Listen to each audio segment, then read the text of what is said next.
सारेगामा कारवां mini भक्ति।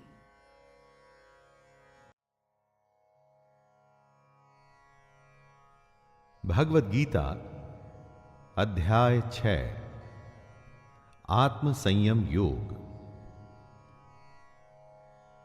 अथ षष्ठोध्याय आत्म संयम योग। दोस्तों, हमारे कितने ही जन्म हो चुके हैं ये हम नहीं जानते, लेकिन ये जानते हैं कि इस जन्म में हम में इतनी समझ है कि अगर हम चाहें तो इस जन्म में भगवत गीता को सुन के, समझ के ज्ञान हासिल कर सकते हैं।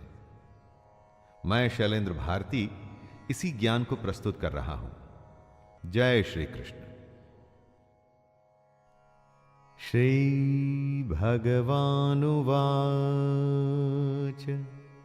अनाश्रितः कर्मफलं कार्यं कर्म करोति यः स सन्न्यासी च योगी च न निरग्निर्न चाक्रियः।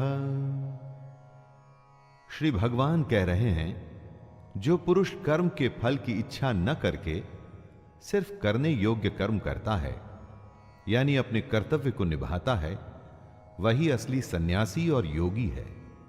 असली सन्यासी या योगी वो नहीं जो दुनिया को छोड़ के ये कहता है कि दुनिया के काम उसके लिए नहीं है। असली योगी वो है जो अपना निर्धारित कर्म, अपना कर्तव्य निभाता है। बस ध्यान इस बात का रखना है दोस्तों कि कर्म के फल की आशा या इच्छा नहीं करनी है। फल की इच्छा करी तो वो स्वार्थ हो जाएगा। फल पर अधिकार नहीं, सिर्फ कर्म पर अधिकार है। यम सन्न्यासमिते प्राहुर योगम तम विद्धि पांडव न ह्यः सन्न्यस्त संकल्पो योगी भवति कश्चन। हे अर्जुन, जिसको सन्यास कहते हैं उसी को तू योग जान। सन्यास यानी कि कामनाओं का त्याग। अपनी कामनाओं, इच्छाओं को तो छोड़ना ही पड़ता है, तभी उस सन्यास को योग कहा जाएगा। लेकिन इच्छा को छोड़ देने का मतलब कर्म को छोड़ देना बिल्कुल भी नहीं है दोस्तों। ऐसे सन्यासी योगी नहीं माने जा सकते। कर्म तो करना ही पड़ेगा, चाहे कुछ भी हो जाए। कर्म करते हुए जो त्याग करता है, कर्म के फल में अपना जी नहीं लगाता, उसे ही योगी कहा जा सकता है। आरुरोक्षुर्मनेर्योगं कर्म कारणमुच्यते योगारूढ़स्य तस्यैव शमः कारणमुच्यते। योगी सिर्फ वो ही हो सकता है जो सोचता है, समझता है, मनन करता है। ऐसे मननशील पुरुष के लिए योग की प्राप्ति में यह जरूरी है कि वो निष्काम भाव से कर्म करे। और जब वो योग के रास्ते पर चलने लग जाता है तो सबसे जरूरी होता है सर्व संकल्पों का अभाव, यानी कामनाओं का त्याग। आप में से कई को लग सकता है दोस्तों कि अगर कामना करना ही छोड़ दिया तो फिर जीवन में बचेगा क्या। परंतु सच्चाई यह है कि जब आप कामना करना छोड़ेंगे तभी असली जीवन शुरू होगा। करके तो देखिए, भगवान कृष्ण की बताई हुई इस राह पर चल के देखिए तो आप स्वयं ही समझ जाएंगे कि जीवन क्या है। यदा हिनेन्द्रियार्थेषु न कर्मस्वनुषज्जते सर्वसंकल्प सन्न्यासी योगारूढ़स्तदोच्यते। कृष्ण कहते हैं कि जिस समय में योगी न तो इंद्रियों के भोगों में अपना मन लगाता है और ना ही कर्मों में ही आसक्त होता है, उस समय में जब वो अपनी सारी कामनाओं का त्याग कर देता है, तभी योगी होने की असली अवस्था में पहुंचता है। सबसे पहले आती है सोच, सोच के बाद सोचे हुए पर चलना, और सोचे हुए पर चलने के बाद उस रास्ते से भटकना नहीं और फिर आखिर में लक्ष्य को प्राप्त करना। पूर्ण योगी बनाने के पूरे रास्ते को कृष्ण ने अर्जुन को समझाया है। उद्धरेदात्मनात्मानं नात्मानमवसादयेत् आत्मैव ह्यात्मनो बन्धुर् आत्मैव रिपुरात्मनः। दोस्तों, हम अपने ही सबसे बड़े मित्र हैं और अपने ही सबसे बड़े दुश्मन।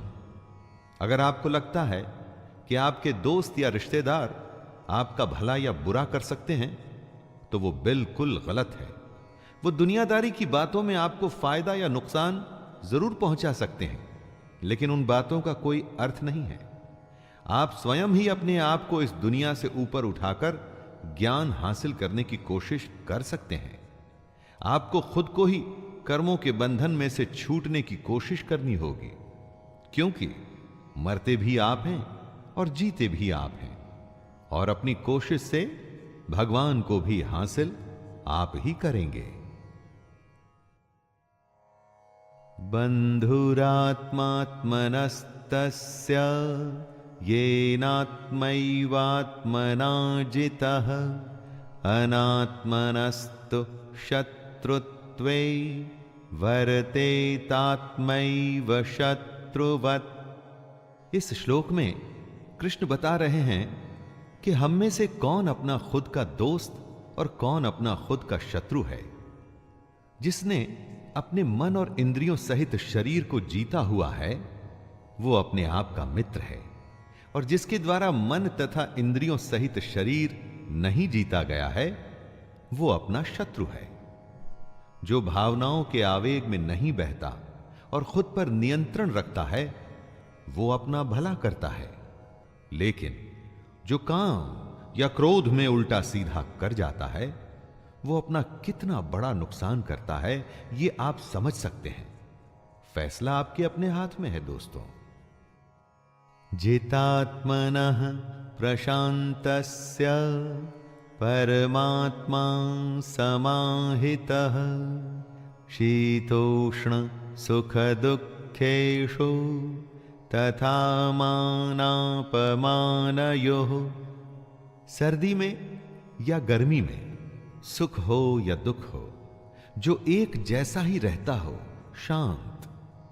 मान हो या अपमान हो, जो दोनों में एक भाव से ही रहता हो, ऐसे पुरुष को कृष्ण स्वाधीन कहते हैं, मतलब कि इंडिपेंडेंट। ऐसे स्वाधीन पुरुष में ही सच्चा ज्ञान हो सकता है। अगर बाहरी चीजें डिसाइड करती हैं कि हमारा बर्ताव कैसा होगा तो हम डिपेंडेंट हो गए। हमारी स्वाधीनता बंधी हुई है बाहर की चीजों में। जब हम अपने आप पर नियंत्रण पा लेते हैं तो सब कुछ हमारे अंदर होता है। वो सच्ची आजादी है दोस्तों। परंतु हम में से ज्यादातर लोग गुलाम हैं। बस फर्क इतना ही है कि वो जानते नहीं। ज्ञान विज्ञान तृप्तात्मा कूटस्थो विजितेन्द्रियः युक्त इत्युच्यते योगी समलोष्टाश्मकाञ्चनः। जिसके अंदर ज्ञान और विज्ञान भरा हुआ है, जो किसी कमी को अपने पर हावी नहीं होने देता, जिसकी अपनी इंद्रियां अच्छे से जीती हुई हैं और जिसके लिए मिट्टी, पत्थर और सोना एक समान है, वह योगी युक्त अर्थात भगवत प्राप्त है। असली योगी मिट्टी और सोने को एक जैसा समझता है। लेकिन सोना तो बहुमूल्य होता है, तो सोने को मिट्टी समझना क्या नादानी नहीं है दोस्तों? जी नहीं, सोना बहुमूल्य है, लेकिन इस दुनिया के सुखों के लिए वो सुख जो असल में झूठे हैं, योगी पुरुष इस बात को जान जाता है। सुहृन्मित्रार्युदासीन मध्यस्थ द्वेष्य बंधुषो साधुष्वपि च पापेषु समबुद्धिर्विशिष्यते। योगी की परिभाषा को समझाते हुए कृष्ण कहते हैं, जो सुहृद है, मतलब जो मन से सबका भला चाहता है, जो सबका दोस्त है, जो अपने दुश्मन से, अपना बुरा चाहने वाले का भी अच्छा चाहता है, वही असली योगी है। अच्छे बुरे लोगों में भेद करना हम सबकी आदत होती है, लेकिन क्या सब लोगों को जज कर पाने में आप सक्षम हैं? नहीं। जो योगी होता है ना, वो किसी को जज नहीं करता, वो सबके लिए एक जैसा भाव रखता है। साधु को अच्छा कहना और चोर को बुरा कहना तो आम बात है, वो तो हम सब करते हैं, लेकिन योगी ऐसा नहीं करता। योगी युञ्जीत सततं आत्मानं रहसि स्थितः एकाकी यच्चितात्मा निराशीर परिग्रहः। जो अपने मन और इंद्रियों के साथ शरीर को वश में रखता है, जिसने अपने मन में आशा को खत्म कर दिया है और जो कुछ भी संग्रह मतलब कि इकट्ठा नहीं करता, वही योगी है। उसे अकेले ही एकांत स्थान में स्थित होकर आत्मा को निरंतर परमात्मा में लगाना चाहिए, एक्यूमुलेट करना चाहिए। जमा करना हम सबकी आदत है। जिस तरह से जितना पैसा हम जमा करते हैं ना दोस्तों, उसी तरह से अज्ञान और पाप भी जमा होता है, जिसका के हिसाब एक दिन तो देना ही होता है। योगी समझदार होता है, वो दुनिया से दूर होकर अकेले में भगवान को याद करता है। शुचौ देशे प्रतिष्ठाप्य स्थिरमासनमात्मनः नात्युच्छ्रितं नातिनीचं चैलाजिन कुशोत्तरम्। इस श्लोक में कृष्ण ध्यान में कैसे बैठें उसका तरीका बता रहे हैं। साफ सुथरी भूमि पर घास का आसन या मृगछाल या वस्त्रों से बना आसन होना चाहिए। यह आसन ना तो बहुत ऊंचा हो और ना ही बहुत नीचे। महाभारत के समय से आज के जमाने में बहुत बदलाव आया है। घर अब वैसे नहीं होते जैसे पहले होते थे, लेकिन मेडिटेशन का तरीका तो नहीं बदला ना, और ना ही कभी बदल सकता है। आसान और साधारण होना चाहिए, जगह साफ होनी चाहिए, साथ में आसन ऐसा ना हो जो ऊंचा नीचा या हिल रहा हो, अर्थात स्थिर होना चाहिए। तत्रैकाग्रं मनः कृत्वा यतचित्तेन्द्रियः क्रियः उपविश्यासने युञ्ज्यात् योगमात्मविशुद्धये। साफ जमीन पर एक समतल आसन पर बैठ के आप ध्यान कर सकते हैं। ध्यान चाहे ईश्वर का कीजिए या अपने हृदय का। इरादा होना चाहिए कि बाहर की सारी डिस्टर्बेंसेस से आप बच के खुद के अंदर झांकें। दोस्तों, कृष्ण कहते हैं कि आसन पर बैठकर चित्त और इंद्रियों की क्रियाओं को वश में रखते हुए मन को एकाग्र करके अंतःकरण की शुद्धि के लिए योग का अभ्यास करें। मन को एकाग्र चित्त करके और हमारा मन जो हमेशा इधर उधर भागता है उसे नियंत्रण में रखना है। समं काय शिरो ग्रीवं धारयन्नचलं स्थिरः संप्रेक्ष्य नासिकाग्रं स्वं दिशश्चानवलोकयन्। ध्यान में कैसे बैठें, मेडिटेशन कैसे करें, इसी को समझा रहे हैं कृष्ण। वो कहते हैं कि अपने शरीर, सिर और गले को समान एवं अचल धारण करके और स्थिर होकर अपनी नाक के आगे के हिस्से पर दृष्टि जमाकर अन्य दिशाओं को न देखते हुए बैठना है। और बैठे हुए आपका सिर, गला और शरीर का बाकी हिस्सा एकदम सीधा होना चाहिए।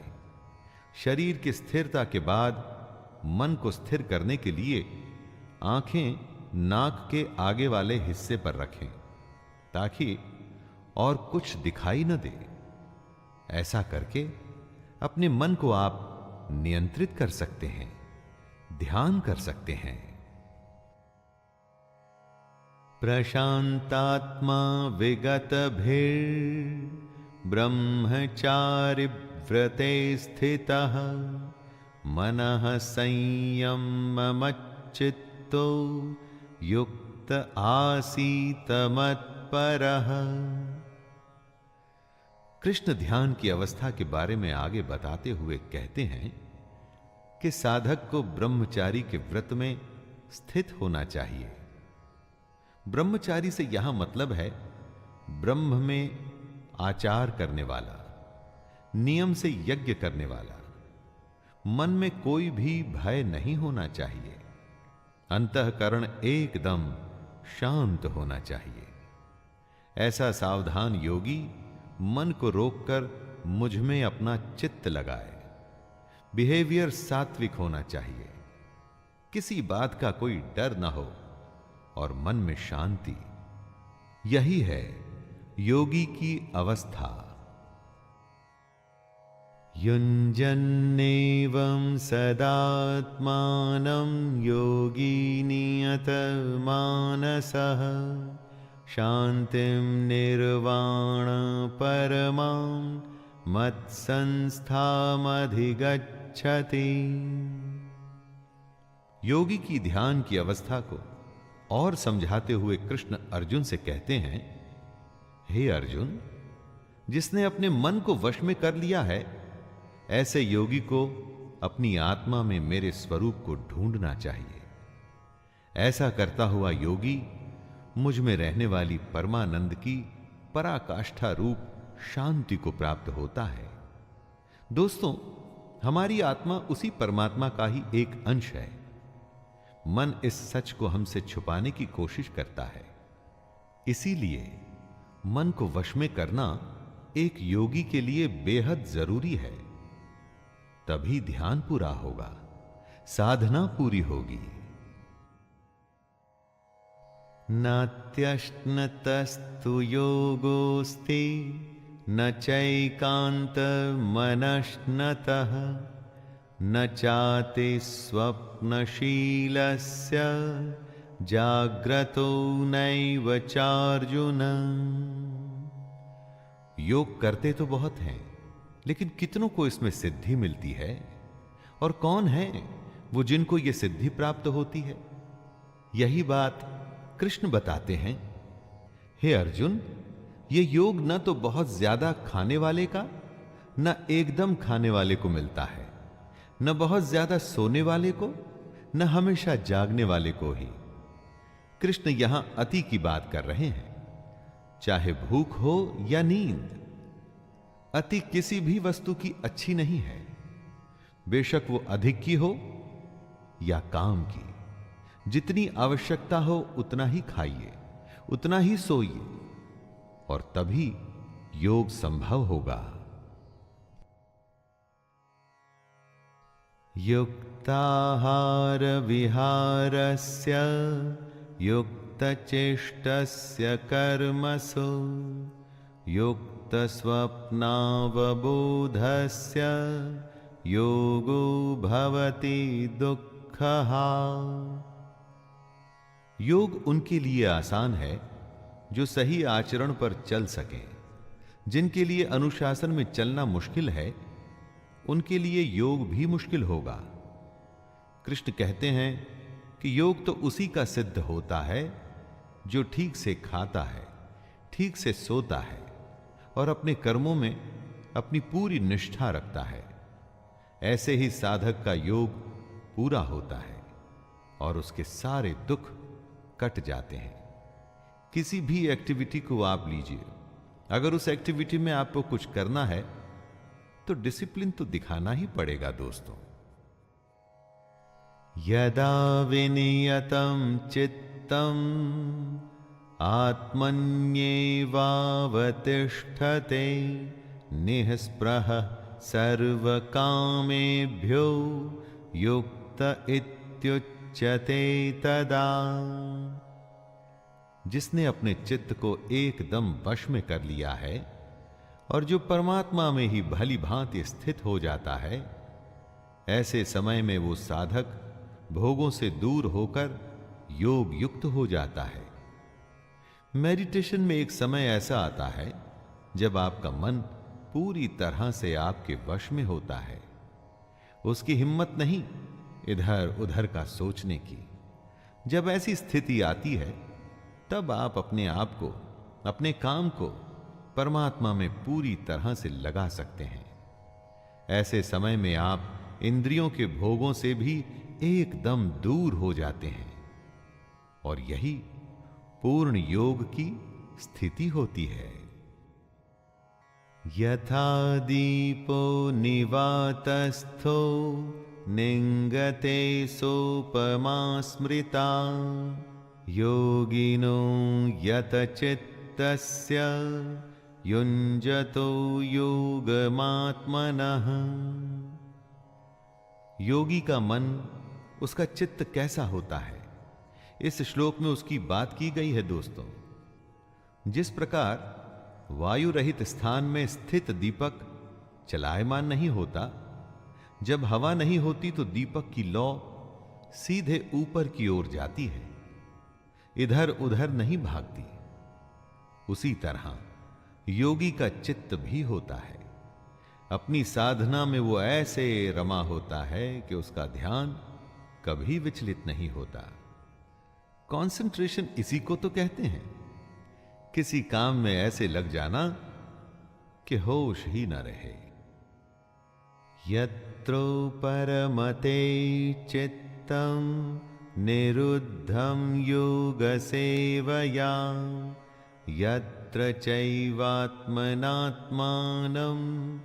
पश्यन्नात्मनि तुष्यति।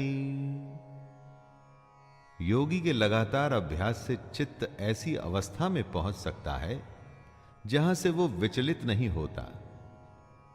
ऐसी विश्राम की स्थिति में जब चित्त पहुंचता है तो हमारी सूक्ष्म बुद्धि, हमारा इंटेलेक्ट परमात्मा के साक्षात्कार कर सकता है। इसी में योगी को सच्ची संतुष्टि मिलती है। हमेशा उसका मन यही चाहता है कि उसका ध्यान हर पल परमात्मा में ही लगा रहे। शुरू शुरू में अगर आपका मन वश में नहीं होता ना दोस्तों, तो घबराइए मत, लगातार ध्यान का अभ्यास करते रहिए और एक दिन ऐसा होगा कि ये जो मन है ना, ये आपके कंट्रोल में आ जाएगा और उसके बाद योग को करना आसान हो जाएगा।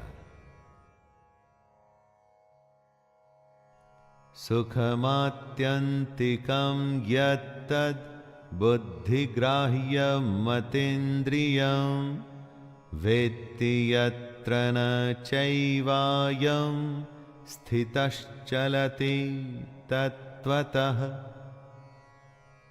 कुछ सुख तो होते हैं जो इंद्रियों के भोग से आते हैं, अर्थात हमारी इस दुनिया के सुख, और कुछ सुख होते हैं जिनके बारे में हम जानते ही नहीं। कृष्ण उन्हीं के बारे में बता रहे हैं। यह सुख उस परमात्मा के साक्षात्कार से ही संभव होता है और यह जो सुख है इसको हम अपनी सूक्ष्म बुद्धि से ही ग्रहण कर सकते हैं, लेकिन तभी जब हम योगी की अवस्था में आ जाएं। जिन सुखों को हम जानते हैं वो तो थोड़ी देर के ही होते हैं।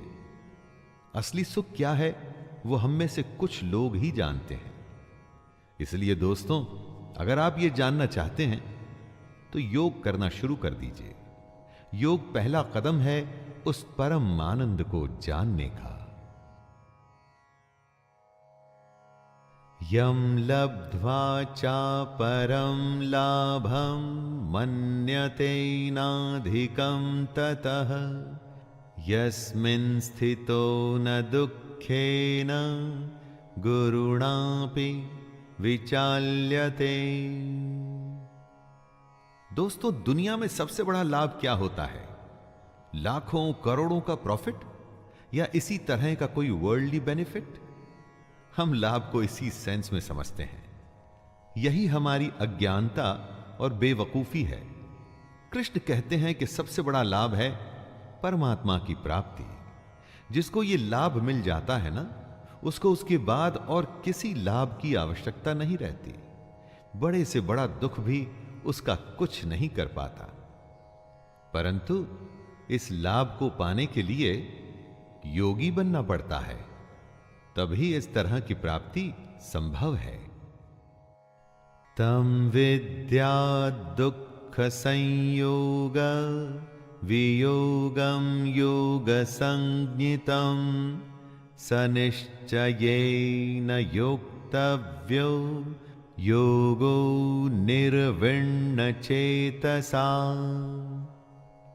इस दुनिया को भवसागर इसलिए कहा जाता है क्योंकि इस संसार में सिर्फ दुख है, और इस संसार से आप बचेंगे कैसे? कोशिश करिए ये जानने की कि आखिर उस संसार में है क्या। और यही बात कृष्ण समझा रहे हैं अर्जुन को कि जो इस दुनिया के दुख से अलग है वही योग है। इसे ही हमको जानना चाहिए, और जानने के बाद इस योग को हमको सच्चे मन से करने का अभ्यास करना चाहिए।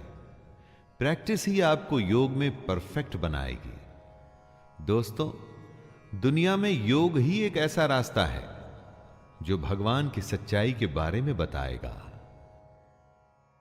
संकल्प प्रभवान कामान् त्यक्त्वा सर्वान् शेषतः मनसैवेन्द्रियग्रामं विनियम्य समन्ततः।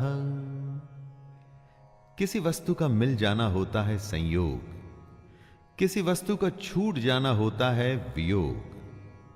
संयोग और वियोग से जो परे है वो है योग। सबसे बड़े सुख की प्राप्ति का नाम है योग। इस दुनिया की इच्छाओं को छोड़कर ही इस योग की स्थिति में आया जा सकता है। और इच्छाएं तभी छूटती हैं जब मन वश में होता है। इसलिए अगर योग की स्थिति में आना है तो लालच, स्वार्थ, दुनिया के छोटे मोटे फायदे, रिश्तेदारी, मोह, सब कुछ छोड़ना पड़ता है। दोस्तों, फैसला आपके हाथ में है। आपको छोटा फायदा चाहिए या सबसे बड़ा फायदा?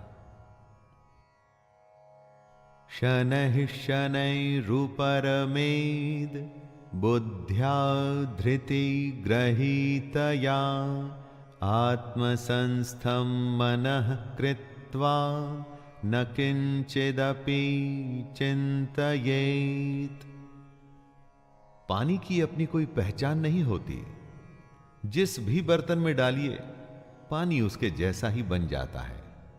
लेकिन यही पानी जब लगातार किसी चट्टान पर गिरता रहता है तो अपना असर छोड़ जाता है। इसी को कृष्ण क्रम क्रम अभ्यास बता रहे हैं। धीरे धीरे अपनी प्रैक्टिस करते रहिए और योग की स्थिति को पाने के लिए हर रोज ध्यान करते रहिए, मेडिटेशन में बैठते रहिए। कुछ समय के बाद आप देखेंगे कि इसका नतीजा आपको दिखना शुरू हो गया है। दोस्तों, ये बात योग ही नहीं, जीवन के हर पहलू पर भी लागू होती है। यतो यतो निश्चरति मनश्चंचलमस्थिरं ततस्ततो नियम्यैतद् आत्मन्येव वशं नयेत्।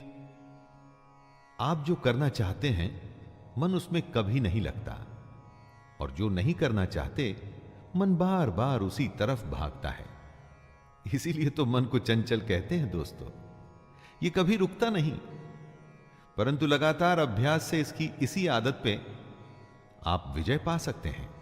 दुनिया की अलग अलग बातें इसको भगाती हैं, अस्थिर बनाती हैं। आपके अपने संकल्प, अपनी इच्छा शक्ति को दृढ़ करके ध्यान करते हुए इसी मन को वश में करना है। तभी ये मन परमात्मा या जो काम आप करना चाहते हैं उसमें ही लगा रहेगा। प्रशांत मनसं ह्येनं योगिनं सुखमुत्तमं उपैति शांतरजसं ब्रह्मभूतमकल्मषम्। गति चाहे धीमी ही क्यों न हो, लेकिन लगातार अभ्यास के बाद आप पाएंगे कि आप अपने मन को वश में कर सकते हैं। एक बार ऐसा हो गया तो आपका मन शांत हो जाएगा, उसकी चंचलता खत्म हो जाएगी। ये अवस्था ही पहली कड़ी है उस श्रृंखला की जो आपको एक दिन परम आनंद के पास ले जाएगी। परमात्मा के अगर दर्शन करने हैं, सबसे बड़े सुख को अगर फील करना है, तो शुरुआत यहीं से करनी होगी। मेडिटेशन को आप गेटवे मान सकते हैं सबसे बड़े सच का। युञ्जन्नेवं सदात्मानं योगी विगत कल्मषः सुखेन ब्रह्म संस्पर्शम् अत्यंतं सुखमश्नुते। जो लगातार खुद को ध्यान में लगाकर अपने मन को वश में करके योगी की स्थिति में आता है, वो सारे पापों से भी दूर हो जाता है। वही योगी पर ब्रह्म परमात्मा के रूप को जान पाता है। यही तो सबसे बड़ा आनंद है। किसी को सोने में, किसी को खाने में, और भी न जाने अनगिनत काम हैं जिससे लोगों को आनंद मिलता है। लेकिन दोस्तों, ये सारे आनंद क्षणिक हैं, कुछ मोमेंट्स में खत्म हो जाने वाले। ब्रह्म के स्वरूप को पहचानने का जो आनंद है, वो सदा सदा के लिए है। वो ऐसा सुख है जो कभी खत्म नहीं होता। सर्वभूतस्थमात्मानं सर्वभूतानि चात्मनि ईक्षते योगयुक्तात्मा सर्वत्र समदर्शनः। हमारे चारों तरफ एक अनंत चेतना है, इन्फिनिट कॉन्शियसनेस। इसी में हमको एक भाव से अपना मन लगाना होता है। जो योगी ऐसा करने में सक्षम हो जाता है, जो सबको समभाव से देखता है, वो अपनी आत्मा को जान जाता है। हमारी आत्मा में सब कुछ है, लेकिन उसे देखने के लिए ज्ञान चाहिए होता है, और यह ज्ञान योग से ही आता है। कॉन्शियसनेस की सबसे बड़ी स्थिति को ही योग कहते हैं, और तभी हम अपने आप को पूरी दुनिया में और पूरी दुनिया को अपने आप में देख पाते हैं। यो मां पश्यति सर्वत्र सर्वं च मयि पश्यति तस्याहं न प्रणश्यामि स च मे न प्रणश्यति। बहुत बड़ा एक सवाल है। आज से हजारों साल पहले भी था, आज भी है और आगे भी रहेगा। दोस्तों, अगर भगवान है तो दिखता क्यों नहीं? जो होता है वो दिखता है, जो नहीं होता वो नहीं दिखता। ऐसा हमारी इस दुनिया की सोच कहती है। विज्ञान अभी स्पिरिचुअलिटी के पास नहीं पहुंच पाया है। जब देखना ही गलत हो तो भगवान दिखेगा कैसे? अरे, उसे देखने के लिए योग की स्थिति में आना पड़ता है। जब आप इस योग की स्थिति में आ जाते हैं, तब कृष्ण आपके लिए अदृश्य नहीं और आप कृष्ण के लिए अदृश्य नहीं। सर्वभूतस्थितं यो मां भजत्येकत्वमास्थितः सर्वथा वर्तमानोऽपि स योगी मयि वर्तते। दोस्तों, इस दुनिया में अनेकता है, परंतु उस भगवान तक जाने के लिए आपको एकता का सहारा लेना है। अपनी सारी फीलिंग्स को एक करके ध्यान लगाना है। इस एक ही भाव में स्थित होकर जो अपना ध्यान मन पे लगा उसे वश में करता है, वही योगी बन पाता है। बहुत सारे विचारों की जरूरत नहीं है। निश्चय से खुद को नियंत्रण में रखना है, तभी बुद्धि एक जगह लगती है, वरना इधर उधर भागती रहती है। कृष्ण कहते हैं, जो ऐसा करते हुए मुझे भजता है, मैं उसे ही प्राप्त होता हूं। आत्मौपम्येन सर्वत्र समं पश्यति योऽर्जुन, सुखं वा यदि वा दुःखं स योगी परमो मतः। हे अर्जुन, जो योगी सुख और दुख को समान ही देखता है, ऐसे सम देखने वाले योगी को परम श्रेष्ठ माना गया है। दोस्तों, जो भेदभाव करे, क्या वो योगी कहलाया जा सकता है? नहीं। जो सबको स्वीकार न करे, क्या वो योगी कहलाया जा सकता है? कभी नहीं। कृष्ण योगी को डिफाइन करते हुए बताते हैं कि योगी तो वो है जो समभाव रखता है, वो सुख और दुख में एक जैसा होता है। भगवान को सिर्फ मंदिर या पूजा पाठ में हम जैसे लोग देखते हैं। वो तो योगी ही होता है जिसे हर वस्तु में भगवान दिखता है। अर्जुन उवाच योऽयं योगस्त्वया प्रोक्तः साम्येन मधुसूदन, एतस्याहं न पश्यामि चञ्चलत्वा स्थितिं स्थिराम्। अर्जुन एक बहुत ही स्वाभाविक सवाल पूछते हैं। यह सवाल हम सबके मन में सबसे पहले आता है। दोस्तों, हे मधुसूदन, जो ये योग आपने समभाव से कहा है, मन के चंचल होने से मैं इसकी नित्य स्थिति को नहीं देखता हूं।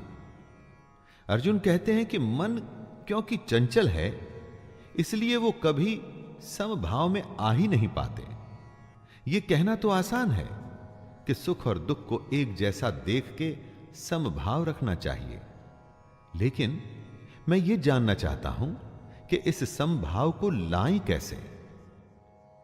चंचलम ही मनः कृष्ण प्रमाथि बलवृद्धृढम्, तस्याहं निग्रहं मन्ये वायोरिव सुदुष्करम्।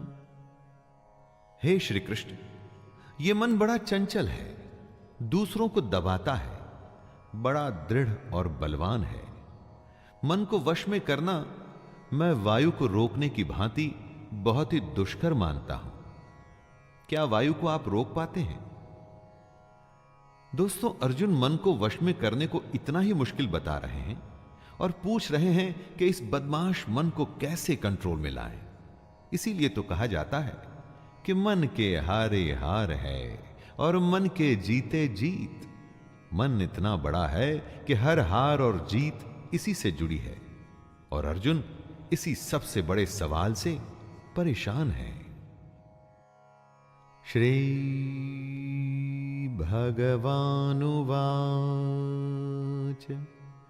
असंशयं महाबाहो मनो दुर्निग्रहं चलम्, अभ्यासेन तु कौन्तेय वैराग्येण च गृह्यते। सबसे कठिन प्रश्न का सबसे आसान उत्तर सिर्फ कृष्ण ही दे सकते हैं। श्री भगवान बोले, हे महाबाहो, निसंदेह मन चंचल और कठिनता से वश में होने वाला है, परंतु हे कुंती पुत्र अर्जुन, यह अभ्यास और वैराग्य से वश में होता है। दोस्तों, इस एक सलाह को अगर आप गांठ बांध लें, समझ लें, तो दुनिया की किसी भी मुश्किल को आसानी से झेल जाएंगे, उसे जीत जाएंगे। मन किसी के वश में नहीं आता, लेकिन वो अभ्यास और वैराग्य के वश में आ जाता है। प्रैक्टिस करते रहिए, अपने आप इच्छाओं का दमन हो जाएगा। असंयतात्मना योगो दुष्प्राप इति मे मतिः, वश्यात्मना तु यतता शक्यो वाप्तुमुपायतः। कृष्ण कहते हैं कि जिसका मन वश में किया हुआ नहीं है, ऐसे पुरुष के लिए योग प्राप्त करना बेहद मुश्किल है। लेकिन प्रयत्नशील पुरुष अगर लगातार अभ्यास में लगा रहे तो वो योग को प्राप्त कर सकता है। जो कोशिश करने को तैयार है, जिसे मेहनत से परेशानी नहीं, वो कुछ भी हासिल कर सकता है। बस छोड़ना नहीं है, लगे रहना है दोस्तों। सफर लंबा हो या छोटा, पहला कदम तो उठाना ही पड़ेगा। मन को वश में करना भी वो पहला कदम ही है। लेकिन ये पहला कदम इतना बड़ा है कि उसके बाद का सफर कैसे और कब पूरा हो जाएगा, आपको पता ही नहीं चलेगा। अर्जुन उवाच अयति श्रद्धयोपेतो योगाचलितमानसः, अप्राप्य योगसंसिद्धिं कां गतिं कृष्ण गच्छति। अर्जुन योग से जुड़ा प्रश्न करता है, हे कृष्ण, मान लीजिए जो योग में श्रद्धा रखते हैं लेकिन संयमी नहीं हैं, खुद पर नियंत्रण नहीं रख पाते, तो उनका क्या होगा? मान लीजिए जिसका मन योग से विचलित हो गया है, ऐसे साधक को योग तो प्राप्त होगा ही नहीं और ना ही वो भगवान से साक्षात्कार पाएगा। तो ऐसे साधक का क्या होता है? दोस्तों, ये प्रश्न हम सब के लिए है। हम में से कितने लोग योग में श्रद्धा रखते हैं, उसे शुरू भी करते हैं, लेकिन मन को वश में नहीं कर पाते। मन को वश में नहीं किया तो योग पूरा नहीं होगा, और तब हमारा आखिर क्या होगा? कच्चिन्नो भय विभ्रष्टश् छिन्ना भ्रमिव नश्यति, अप्रतिष्ठो महाबाहो विमूढ़ो ब्रह्मणः पथे। अर्जुन कृष्ण से प्रश्न कर रहे हैं कि जो पुरुष योग के रास्ते पर तो चला था, लेकिन रास्ते में ही पथ भ्रष्ट हो गया, मन को वश में नहीं कर पाया, तो उसका क्या होगा? अर्जुन कहते हैं, हे महाबाहो, क्या वो भगवान को प्राप्त करने के रास्ते में जो पुरुष मोहित हो गया, तो वो आसमान के बिखरे हुए बादल की ही तरह नष्ट हो जाएगा? मुश्किल रास्ते में डर तो लगता ही है, क्या पता रास्ते में क्या होगा। इसी डर को, इसी संशय को अर्जुन कृष्ण से पूछ रहे हैं। जिसने योग शुरू तो किया, लेकिन बीच में ही अगर वो रास्ता भूल गया, जिससे योग छूट गया, तो उसका क्या होगा? क्या वो नष्ट हो जाएगा? एतन्मे संशयं कृष्ण छेत्तुर्मर्हस्य शेषतः, त्वदन्यः संशयस्यास्य छेत्ता नायुपपद्यते। योग से जुड़े अपने प्रश्न को पूरा करते हुए अर्जुन कहते हैं, हे कृष्ण, मेरे इस संशय को सिर्फ आप ही दूर करने योग्य हैं, क्योंकि आपके सिवा दूसरा इसका उत्तर देने वाला मिलना संभव नहीं है।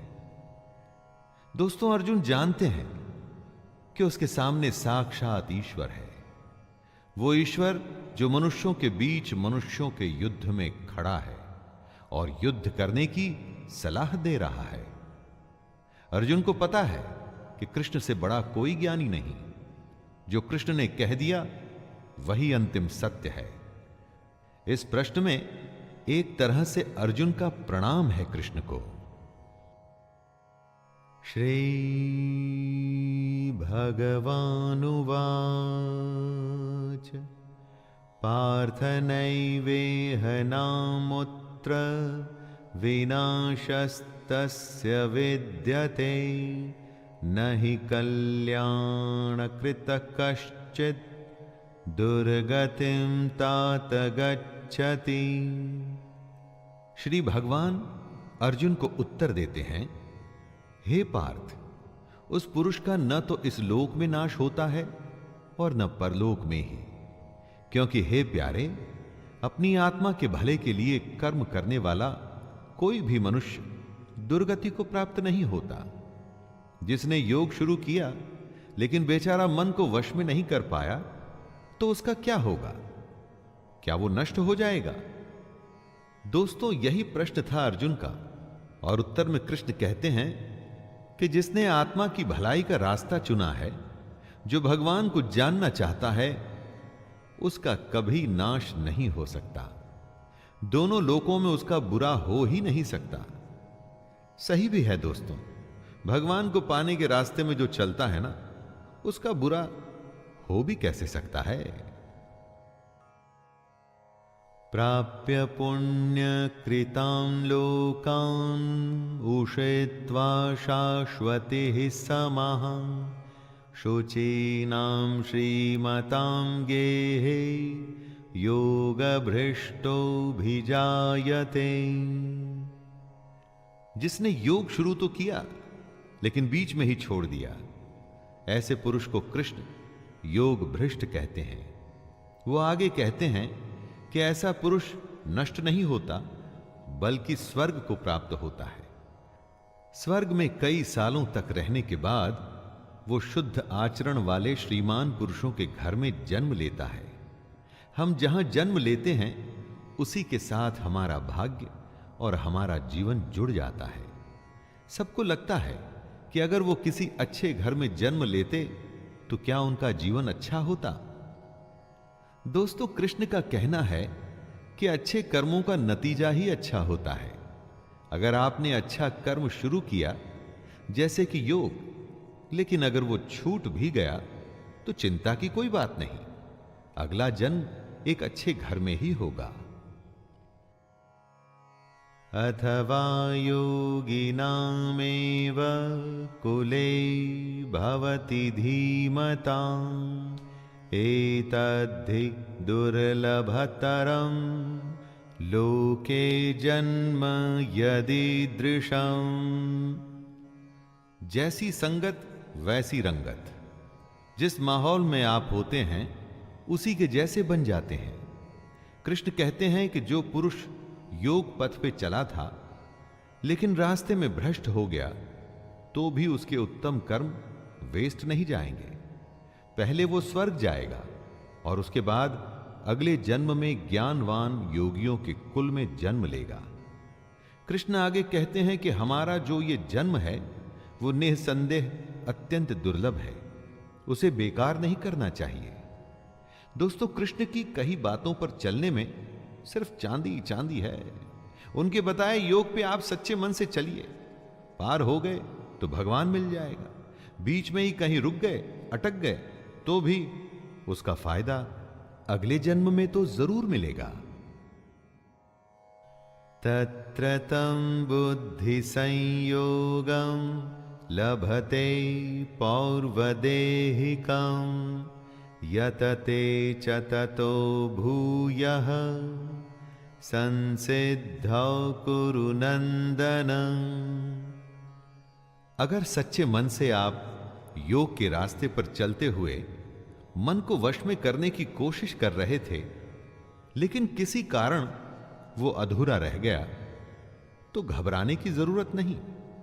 आपके संग्रह किए हुए योग के संस्कार खत्म नहीं होंगे। अगले जन्म में भी वो संस्कार आप में रहेंगे और अपना सफर आप उसके आगे से शुरू कर पाएंगे। फिर से जब आप योग शुरू करेंगे तो पिछला अर्जित किया हुआ ज्ञान आपकी बुद्धि में निहित रहेगा, आप में समाया रहेगा। तो फिर फिक्र कैसी? कृष्ण को सुनिए, उसके योग में लग जाइए। ये जन्म भी सुधरेगा और अगला भी। पूर्वाभ्यासेन तेनैव ह्रियते ह्यवशोऽपि सः जिज्ञासुरपि योगस्य शब्दब्रह्माति वर्तते। जिस पुरुष ने पिछले जन्म में योग की प्रैक्टिस की थी, वो अगले जन्म में अपने आप ही योग और भगवान की तरफ आकर्षित होता है। इसे ही पिछले जन्म के संस्कार कहते हैं दोस्तों। वो अगले जन्म में किसी ज्ञानी के घर में ही जन्म लेता है। उसके मन में अपने आप ही ज्ञान की जिज्ञासा रहती है। वो फिर से उस कोशिश में लग जाता है। पिछले जन्म में अधूरी रह गई थी जो बात, उसी बात पे वो फिर से लग जाता है। सीधी सी बात इतनी है दोस्तों कि अगर आप अच्छे काम करेंगे, सच्चे मन से करेंगे, फल में लगाव नहीं रखेंगे, तो आपकी कोई भी कोशिश कभी भी बेकार नहीं जाएगी। उसका असर कभी ना कभी तो दिखेगा ही। इस जन्म में अगर आप हार भी गए तो अगले जन्म में जीत अवश्य होगी। प्रयत्नाद्यतमानस्तु योगी संशुद्ध किल्बिषः अनेक जन्म संसिद्धस् ततो यात परां गतिम्। जो अपने हर जन्म में योग की कोशिश करता रहता है, वो एक दिन परम गति को जरूर प्राप्त होता है। कर्मों के खाते को बैंक बैलेंस की तरह समझिए। अच्छा जमा होता रहता है और बुरा घटता रहता है।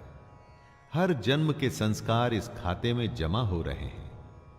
कृष्ण कह रहे हैं कि लगातार कोशिश करने वाले को एक न एक दिन उसकी मेहनत का फल मिलता ही है। योग में बीज का नाश नहीं होता।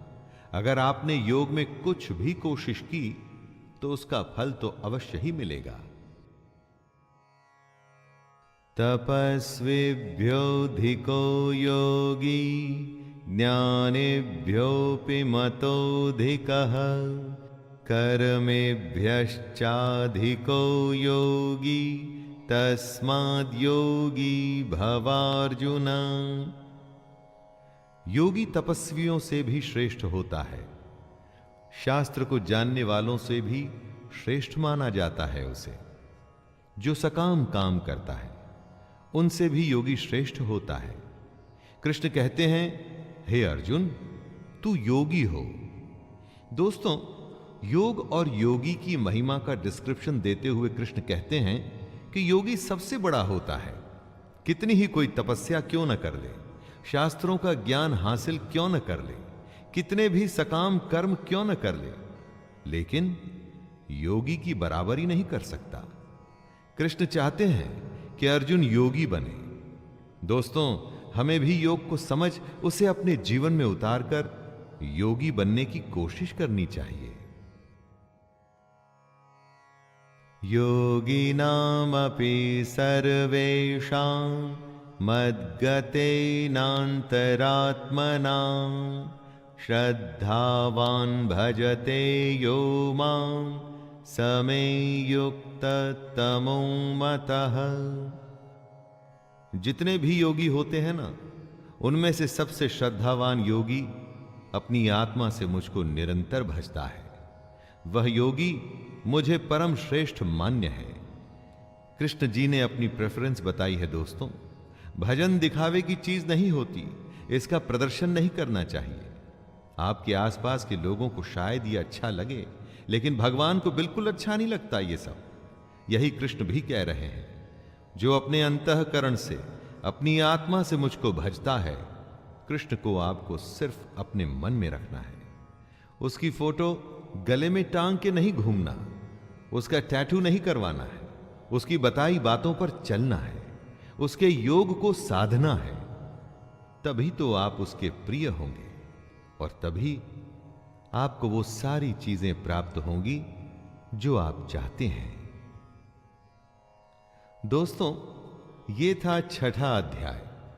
जिसमें कृष्ण ने योग और योगी की विशेषताओं के बारे में बात की, हमें समझाया कि योग क्या होता है, कैसे होता है और अगर शुरू किया जाए तो कैसे कई जन्मों तक चलता है। आइए अब फिर से मुलाकात होगी 7वें अध्याय में। तब तक के लिए मैं शैलेंद्र भारती आपसे आज्ञा लेता हूं। धन्यवाद। जय श्री कृष्ण।